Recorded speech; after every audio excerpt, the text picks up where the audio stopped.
Welcome to the Craft Beer Connoisseurs. I'm Tyler. And I'm Brett. Along with us again is producer Samuel. Sam. Is Chris here, though? No, hold Chris. on. No, can't see him. Too bad. So sad. Yes. All right. So this is a little bit overdue, but we had other things we need to get to, didn't we? Very important things. True, yes. So we're now getting back to this year. August 24th, the 2023 World Beer Award winners were announced. So this is big stuff in the craft beer industry. Some Canadian breweries took home some top awards, actually, in some categories. Yes, they did. And we're going to go through, I think, some of that stuff, which is good. So we're going to highlight some of their accomplishments, but not all of them are Ontario-based. But much like some of the other podcasts that we've had here, or at least episodes on Producer Specials, we've had beers from outside of Ontario. Amazing that we have, yes. So we'll highlight them. Brett, take the last point of that, General. Yes, so obviously there's also been two breweries that we've previously featured on here that have won some awards, and we'd obviously like to promote those great achievements. So what I'll probably do is we'll probably do like 3 and 3. Just kind of keep going until we're done at the end. 2 and 2. Let's do a little back and forth. A little back and forth. See where we end up. Okay. So the world's best English-style brown ale is the old Downtown Brown. Downtown Brown. Yes, from Amsterdam in Toronto. Yeah, so we don't know. One thing that I think we should kind of preface this as well. We don't know how many people entered throughout the world. We have no idea. We did not enter our own beer. Not yet, but maybe next year. I was talking to the missus about this. Yes. I said, Definitely you know what? more room for We got a cement patio back. Could be a nice little brew shack. Need one of those, what are those things called? I'll tell you offline in terms of what they're called. But there's a thing that's like a brew maker or something like that would, it's a little machine that can brew all your beer for like 3 weeks. Yeah, I know. We've talked about it, actually. Yeah, a little brewmaster. Yes. All right, the world's best wood-aged beer. Now, this is interesting. We just said them. Amsterdam Brewing with their Double Tempest. So, in the sour category, which is really where the wood-aged beer kind of goes, Muskoka Brewery won silver for their winter beard, and Mill Street won their bronze for their tropical sour. There you go. So, Muskoka, Mill, and then the number one was Amsterdam. And I know that Double Tempest by Amsterdam, Jordan St. John swears by that beer. Swears by it. It's like his favorite beer of all time. Just because it's good for Jordan doesn't mean it's good for me. It does have a very high price point. I think it's like $22, $24 a thing, a beer. It's in a $7.50 bottle. Okay. But so a bottle? Yes. Is that what you're trying to get to? Yeah. So the world's best flavor stout and porter. And this is one of the breweries in Ontario and Toronto more specifically that I've had a few things from and I think I need to get more of. Maybe we should have them on the podcast. Indie Ale House. Hey, Indie Ale House. With High Horse. Come on the podcast. Yeah, just come on aboard. Yeah, the High Horse. Okay, good. World's best English style IPA. Now, this one actually isn't from Ontario at all.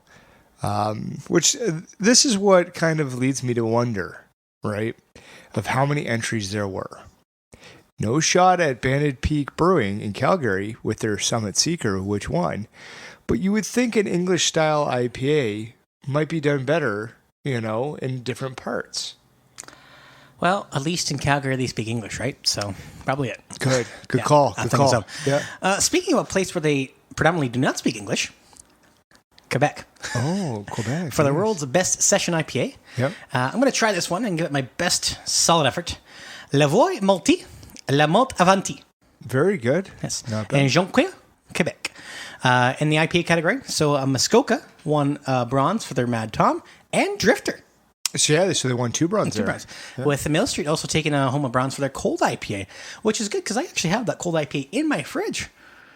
I should probably have that one. Maybe today. Yeah, don't put it near the back. No, just fun I've fact, learned that. You want to keep the beer somewhat away from the Correct. fan. Yes. Create like a little U shape around where the fan is. Yeah.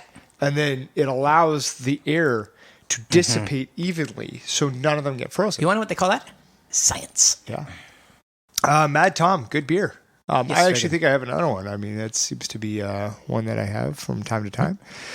All right. The world's best amber. Now, this might not be the amber that you dated. Oh, I didn't date her. It brings us back to season 1. It's nice to have that. Slash the Dark Killer beer. Village Brewery. Best run again out of Calgary. It's true. Okay. Yes. Not bad. So the next one is the world's best. You're getting all the good ones here. I know, This right? is fun for you. Yes. Foncé. So the world's best dark lager is from S.4 Macrobrasserie Nordique Snowlinks. Snowlinks is the name of the beer. And it is in Quebec City. Very good.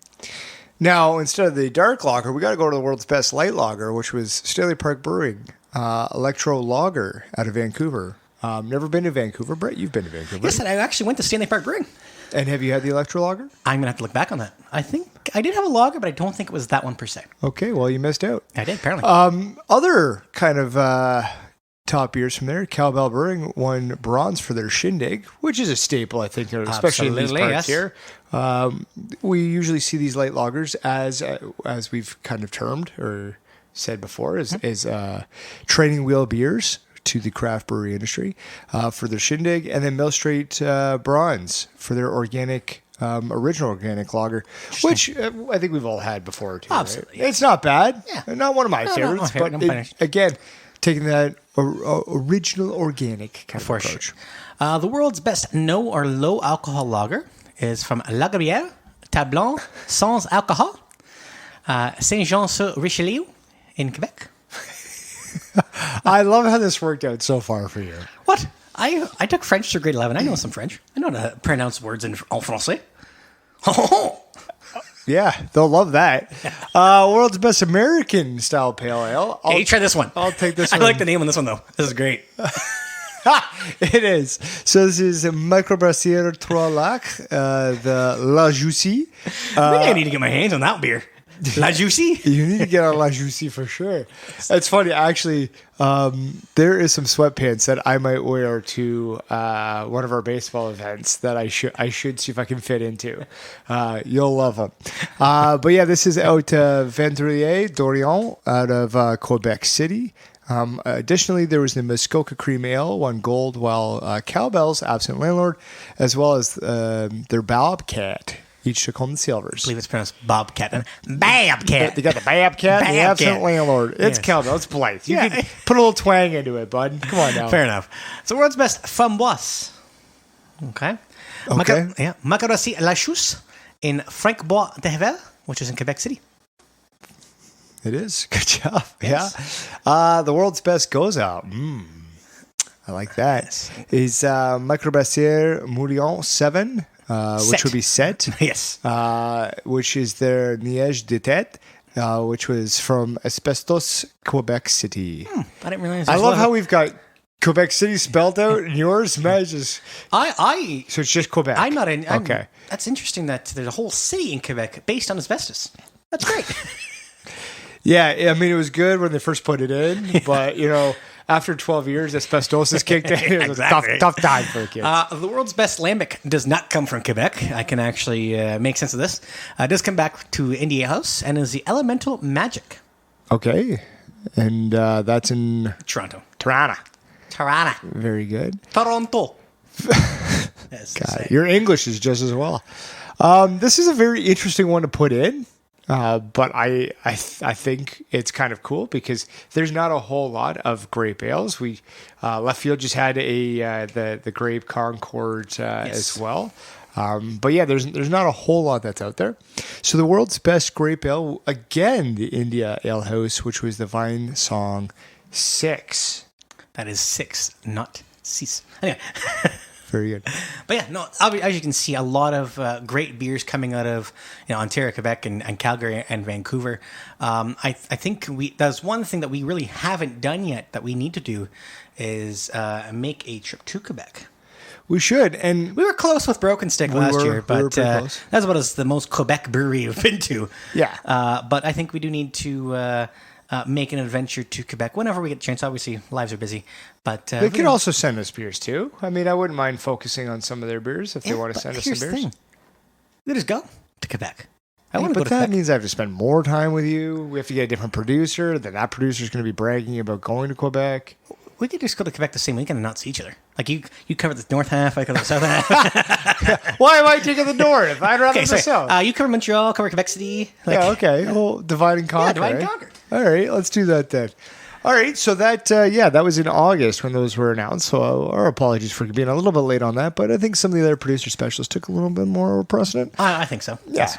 we definitely need to celebrate those moments when we had those. All right, anything else that you want to say? No, I'm good. As I said, as long as you keep making good beer, we'll find you.